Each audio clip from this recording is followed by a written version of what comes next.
আমরা যখন প্রত্নতাত্ত্বিক স্থান ঘুরে ঘুরে দেখি তখন লেখা থাকে এটি প্রত্নতাত্ত্বিক ধ্বংসাবশেষ, এর গায়ে কোনো দাগ দেওয়া বা লেখা যাবে না। 2, এ প্রত্নতাত্ত্বিক স্থানের বাগানের গাছ ও ফুল নষ্ট করবেন না। ময়লা আবর্জনা নির্দিষ্ট স্থানে ফেলবেন। আমরা যখন কোনো প্রত্নতাত্ত্বিক ধ্বংসাবশেষ ঘুরে ঘুরে দেখছিলাম তখন উপরের নির্দেশনাগুলো আমরা যখন জাদুঘরের ভিতরে কোনো নিদর্শনে হাত দিবেন না, কোনো নিদর্শনের ছবি তোলা যাবে না, নীরবতা ও শৃঙ্খলা বজায় রাখবেন।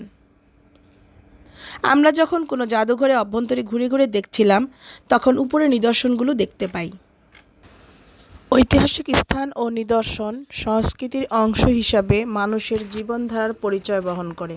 তাছাড়া এ স্থান ও নিদর্শনগুলো শিক্ষা ও গবেষণার ক্ষেত্রে অতীতের সাথে বর্তমানের তুলনা করতে শেখায়।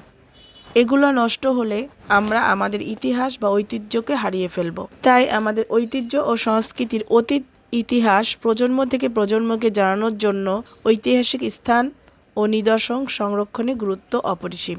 তাই আমাদের ঐতিহাসিক নিদর্শনগুলো সংরক্ষণ করা উচিত। ঐতিহাসিক স্থান সংরক্ষণে তোমার করণীয় কী? সব জাতিরই নিজেদের ইতিহাস ও ঐতিহ্য রয়েছে। আমাদের ঐতিহাসিক নিদর্শনগুলো আমাদের সম্পদ, কিন্তু বিভিন্ন কারণে ঐতিহাসিক নিদর্শনগুলো ধ্বংস বা নষ্ট হয়ে যায়।